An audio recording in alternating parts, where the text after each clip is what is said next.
ಶ್ರೀ ಗುರುಚರಣಂ ಶ್ರೀಮನ್ನಾರಾಯಣೀಯಂ ದಶಕ 18 ಪೃಥು ಚಕ್ರವರ್ತಿ ಚರಿತಂ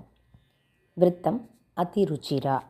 ಜಾತಸ್ಯ ಧ್ರುವಕುಲ ಏವ ತುಂಗಕೀರ್ತೆಃ ಅಂಗಸ್ಯ ವ್ಯಜನಿಸುತಃ ಸವೇನ ನಾಮ ತದ್ದೋಷವ್ಯತಿತಂ ಮತಿಃ ಸ ರಾಜವರ್ಯಃ ತ್ವತ್ಪಾದೇ ವಿಹಿತಮನಾವನಂ ಗತೋಭೂತ್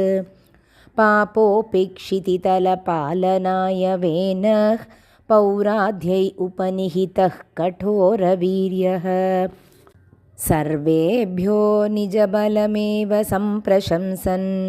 ಭೂಚಕ್ರೆ ತವ ಯಜನಾನ್ಯಯಂ ನ್ಯರೌತ್ಸೀತ್ ಸಂಪ್ರಾಪ್ತೆ ಹಿತಕಥನಾಯ ತಾಪಸೌಘೇ ಮತ್ತೋನ್ಯೋ ಭುವನಪತಿರ್ನ ಕಶ್ಚಿನೇತಿ ತ್ವನ್ನಿಂದಾವಚನಪರೋ ಮುನೀಶ್ವರೈಸ್ತೈಃ ಶಾಪಾಗ್ನೌ ಶಲಭದಶಾಂ ಅನಾಯಿವೇನಃ ತನ್ನಾಶಾತ್ ಖಲಜನಬೀರುಕೈರ್ಮುನೀಂದ್ರೈಃ ತನ್ಮಾತ್ರಾ ಚಿರಪರಿರಕ್ಷಿತೆ ತದಂಗೆ ತ್ಯಕ್ತಾಗೆ ಪರಿಮತಿತಾತಯೋರುದಂಡಾತ್ ದೋರ್ದಂಡೇ ಪರಿಮಥಿತೆ ತ್ವಮಾವಿರಾಸೀಃ ವಿಖ್ಯಾತಪೃತುರಿತಿ ತಾಪಸೋಪದಿಷ್ಟೈಃ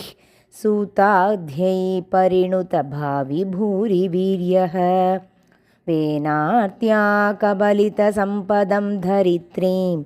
ಆಕ್ರಾಂತಾಂ ನಿಜಧನುಷಾ ಸಮಾಮಕಾರ್ಷೀಃ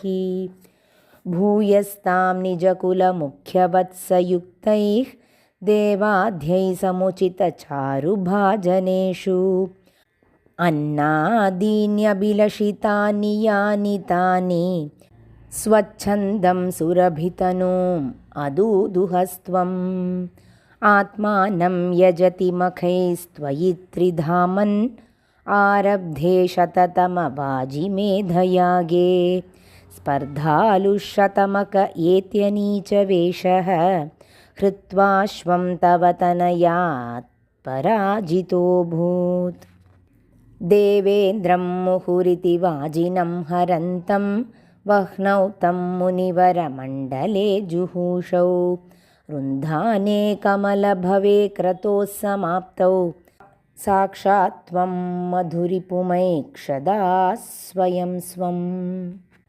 तद्दत्तं वरमुपलभ्य भक्तिमेकां गङ्गान्ते विहितपदः कदापि देव सत्रस्तं मुनिनिवहं हितानि शंसन् ऐक्षिष्ठासनकमुखान् मुनीन् पुरस्तात् विज्ञानं सनकमुखोदितं दधानः स्वात्मानं स्वयमगमो वनान्तसेवी तत्तादृक्पृथुवपुरीश सत्वरं मे रोगौघं प्रशमय वातगेहवासिन् सर्वत्र गोविन्दनामसङ्कीर्तनं गोविन्दा गोविन्द।